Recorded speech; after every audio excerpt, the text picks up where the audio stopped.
Hey folks, today I'd like to talk about Jeff Bezos, who was born 12th of January 1964 in Albuquerque, New Mexico, 11:33 in the morning.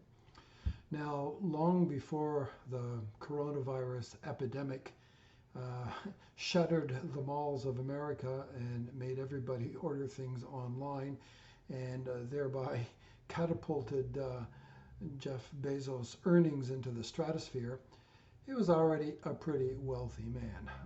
He started Amazon in 1994, originally just as a online bookseller, but it quickly became much more, selling music and videos and so on and so forth. And over the years, he's, built it up from one thing to another, providing all sorts of internet infrastructure like data storage, online computing capacity, web consulting services, even into video and television and movie production, basically, and sells almost everything under the sun.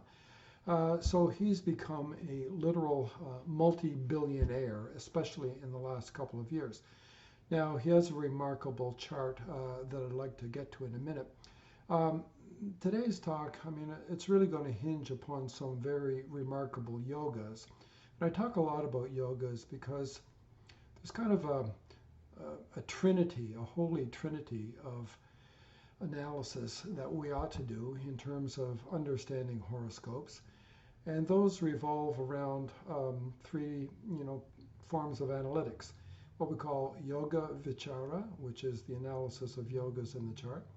Amsha Vichara, which is the analysis of the Amshas, the Vargas, the so-called divisional or harmonic charts, of which there are so many in Jyotish. And thirdly, but not least, what we call Bhava Vichara, which is the analysis of the houses of the chart and the disposition of their various lords. But there's nothing more useful than a good understanding of yogas and to have a vocabulary of yogas and to understand what makes yogas strong, weak, or indifferent, as the case may be, is a vital skill set for any Jyotishi. So without further ado, let me flip over to another screen format and we'll get right into Jeff Bezos' chart. Okay, so here we have Jeff Bezos' chart. I like to display both South and North Indian, for the general viewership, although my disposition is to use the North Indian chart, which I will refer to here with my little animated pointer. So what do we say? He was born at 11:33 in the morning. That's almost noon. Does this chart make sense? Aha. Sun is in the midheaven. Okay, that's about where the sun is, around 11:30 or so. And as it turns out, he was born during a new moon. See the sun and moon in the same place. Now, as it turns out, Pisces was rising and Jupiter was in the ascendant. So those who are conversant in yogas will recognize immediately the presence of a Hamsa yoga. And the general rule for that is Jupiter occupies one of its own or its exalted sign in a kendra, an angular house. So here it is, Jupiter in its own sign Pisces, in the first house, an angular house. So bingo, Hamsa yoga. What does Hamsa yoga mean? Well, Jupiter is called Guru in Sanskrit, and it implies knowledge, wisdom, good judgment, education, learning, something of a visionary capacity. So, you might say it makes of Jeff Bezos a kind of an archetypal guru of sorts. I mean, everybody has their particular applications, and his happens to be in business. Who was it? Peter Drucker coined the term of business guru way back in the 80s or 90s. So this is, needless to say, a strong Jupiter to be Hamsa Yoga, but it gains additional strength as well because Jupiter acquires what we call Digbala, or directional strength, in the first house. So that lends it even greater oomph, if you like. Now, if you scan around the chart, you'll see that Jupiter and Moon are also in uh, literally Kendras, mutual Kendras, we can say generically, but specifically Kendras in his chart as well. So this forms what we call a Kesari Yoga. Now, we might consider it somewhat mixed strength because the other component planet, the moon, is dark and waning and therefore is considered weak.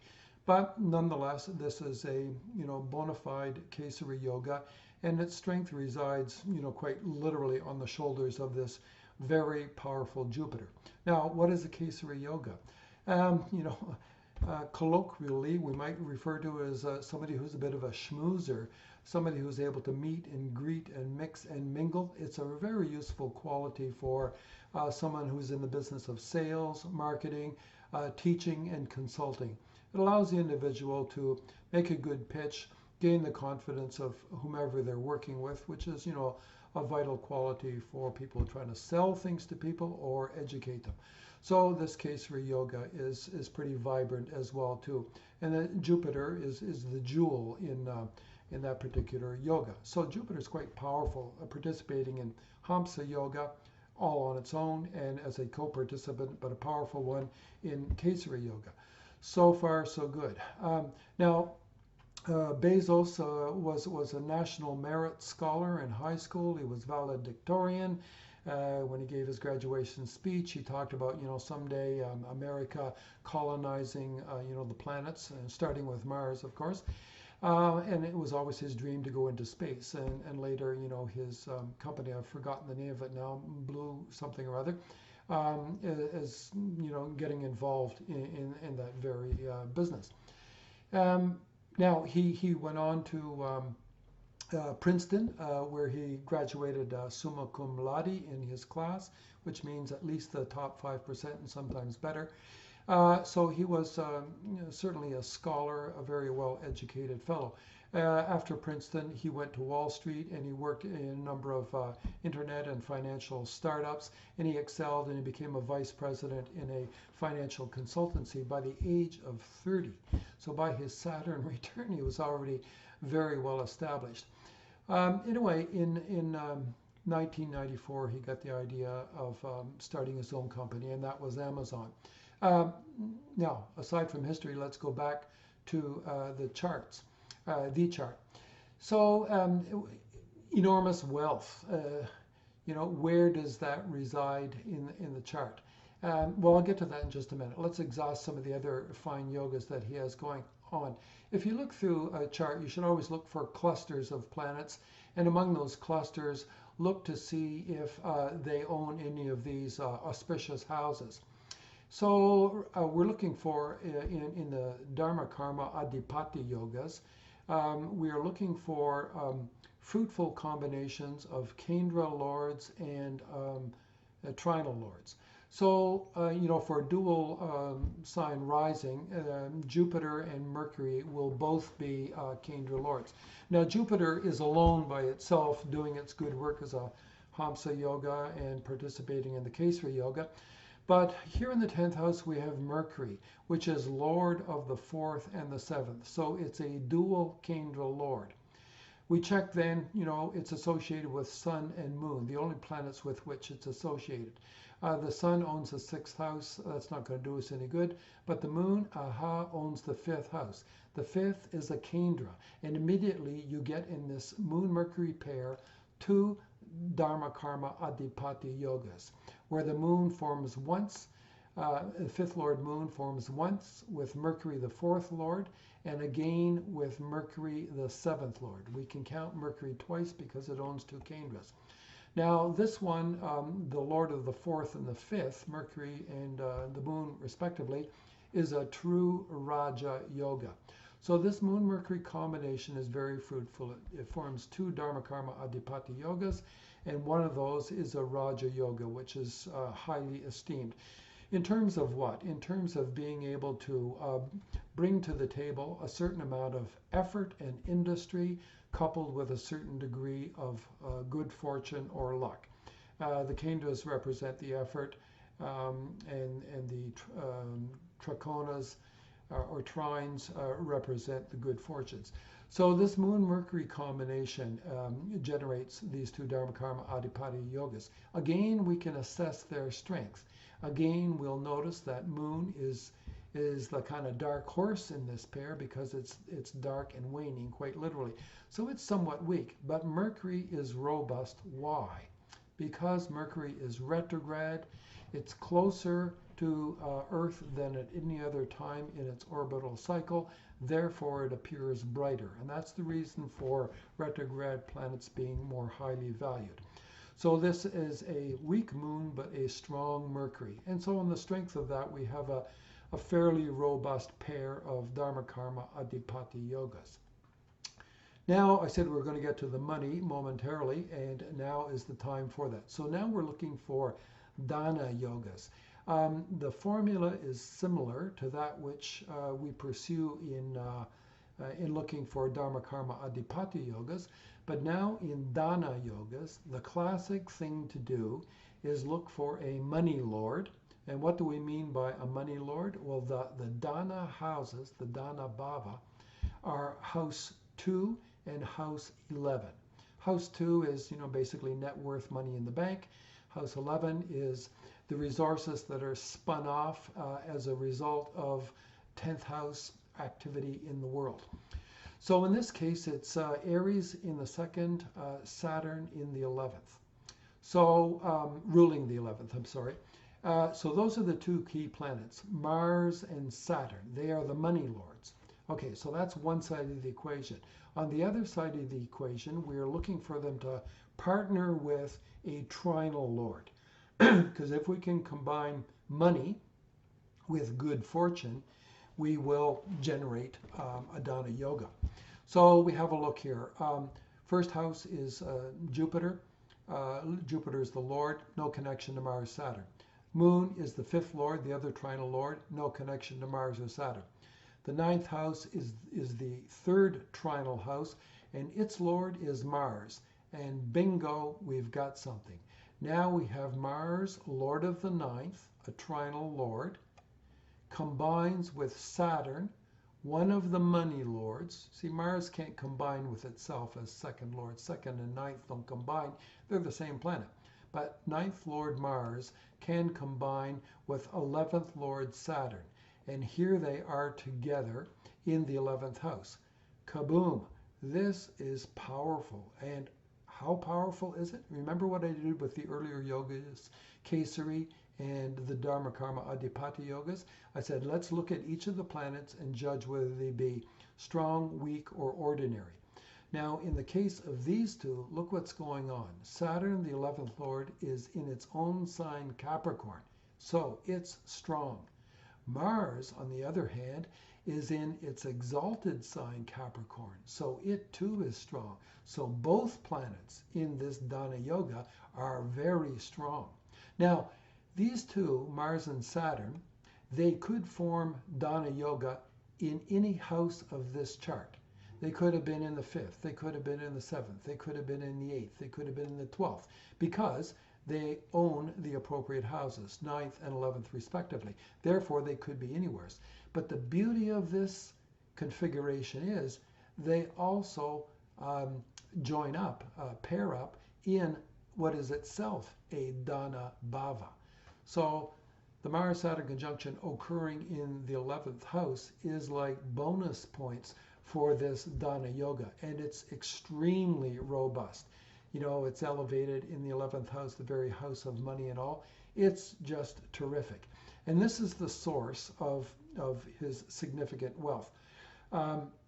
Now, at the end of all this, those who observe it and recognize the pattern might notice that here we have also a Kala Sarpa yoga.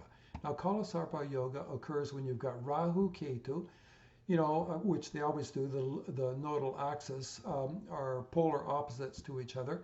And in this case, they divide the chart in two, and all of the planets are on one side of that axis. Sometimes not quite literally. I haven't put in degree positions here, but if we look to this other configuration here. We'll see the nodal axis runs through 17 degrees, and Mercury and Moon are actually on the wrong side of that axis from the other planets, but they remain in the same sign, Sagittarius. So this forms what we call a class 4 Kala Sarpa yoga, and it's nonetheless powerful for this slight variance. Donald Trump has a Kala Sarpa yoga too, and his moon is the outrider in that particular configuration. Here with Bezos' chart, it's both Moon and Mercury. Nonetheless, a Kala Sarpa yoga is something of an amplifier which raises up every other yoga in the chart. And to repeat, the salient ones are the Hamsa yoga from Jupiter alone, the Kesari yoga with Moon and Jupiter paired, the Moon Mercury Dharma-Karma Adhipati yogas ×2, and the Saturn Mars association, which creates Dhana yoga. Of those Hamsa, 2 Dharma-Karma Adhipati yogas, and Dhana yoga, of those, the Dhana yoga is by far the most powerful because both planets are powerful. And that's, somewhat rare and therefore remarkable. So this notion of wealth, the capacity to generate wealth, pretty much leaps off the page for this particular chart. And it's what, made Jeff Bezos what he is in terms of having the capacity to generate magnificent wealth. Okay, so let me segue back into something else to say about it. Now, there's much more to be said about Jeff Bezos' chart, not only in the Rashi, but also in several of the Amshas. But that's a bit of a bigger topic. For those who are interested, I'll direct you to my website, navamsha.com, where I posted recently an article on Jeff Bezos. And, I've gone through all the same explanations or analysis of his chart that I've shared in this video, but I also expand and touch upon the amshas as well. And regarding wealth, the principal ones are what we call the D4, the Chatushamsha, and the D10, the Dashamsha, which are respectively about net worth and assets for the D4, and for the D10, the Dashamsha, one's social success and power and capacity to, generate a successful profession, of which nobody can doubt Bezos' success in this regard. Presenting this in a video, it would take more time than I want to try to squeeze into a half-hour discussion. It's a bigger topic, and for those who are interested in amshas, I encourage you to check out the virtual conference for this year's Sedona Vedic Astrology Conference, where I'll be presenting in a workshop intensive on the very subject of the amshas. A lot of people don't know how to address the divisional charts, and I was taught a methodology by my teacher Hart Defoe, a system originally developed by Sheshadri Iyer of India, who was a brilliant mathematical scholar, Jyotishi, who wrote a couple of books on Amsha analysis, Amsha Vichara, and that indeed is the subject of my workshop intensive. But for a little bit of a taste or a sampling, see the article on Bezos in on my website, navamsha.com. Before I conclude this, we can look at a chart and we can see remarkable yogas. They don't always necessarily bear fruit, and that all hangs on dasha sequence. Because you might have the most magnificent of yogas, let's say, generated by, I don't know, Moon and Mars, let's say. But if you were born into Rahu Dasha, you will likely never see your Moon and Mars dashas unless you live to be over 100 years old. So dasha sequences is very important. Jeff Bezos arrived at his moon dasha in 1994, which was the year that he started Amazon. Now, if you recall, the moon in his chart was participant in two Dharma-Karma Adhipati yogas, one of which is a full-blown Raja Yoga. So those 10 years, 1994 to 2004, were excellent in terms of his getting a start. In 1997, he took Amazon public. He raised 54 million or something like that, and he plowed it all right back into the business. Years later, not that much later, maybe in the early 2000s, he borrowed something like $1 billion and plowed it all into the business and expanded it massively, not just into a seller of goods, but also a provider of services. Now, the Mars Dasha that ran from 2004 to 2011 was nothing short of stellar for him in terms of wealth generation. Recall that Mars was a co-participant in that magnificent, I repeat it for emphasis, that magnificent Dhana Yoga with Mars, Saturn, both strong in the 11th house. Indeed, during his Mars Dasha, Saturn Bhukti, he doubled his wealth during that period. So Mars Dasha was really stellar, and that went from 2004 until 2011. He's now in Rahu Dasha, which will run 18 years, do the math, 2011 to 2029. Rahu Dasha. Now, Rahu Dasha evokes the whole of the Kala Sarpa Yoga. It receives the aspect of Moon and Mercury, who are co-participants in the Dharma-Karma Adhipati yogas. And it just raises into huge significance the other yogas that already exist in the chart, whether it's the Hamsa, the Kesari, the dual Dharma-Karma Adhipati yogas, and especially that superb Dhana yoga. Indeed, during his Rahu Dasha Saturn Bhukti, the other co-participant in that magnificent Dhana yoga, he again doubled his wealth. And now we're talking about being a multi-billionaire and doubling his wealth during that era. And so he's got quite a ways to run. He's got another 9 years to run his Rahu Dasha. And after that, what comes after Rahu? Jupiter. I don't think his luck is going to run out. Jupiter is extremely powerful as well too. Occupies the first in its own sign. Hamsa Yoga, Kesari Yoga owns the 10th as well too. And so, when you run productive dashas, one after the other,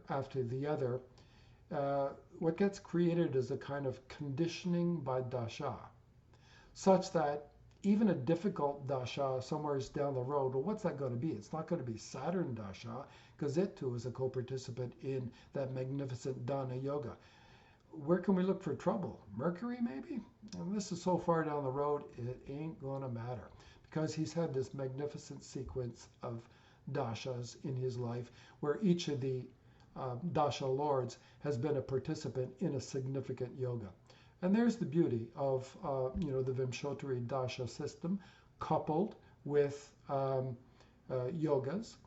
And once you learn about them, whether on your own through reading lots of my articles where I frequently discuss an analysis of the Amshas, or attend the course at this year's virtual conference, the Sedona Vedic Astrology Conference, you too can get a grip on this and begin to use some of these techniques to your own satisfaction in your own life, in the life of your clients, and in the analysis of celebrities like Jeff Bezos.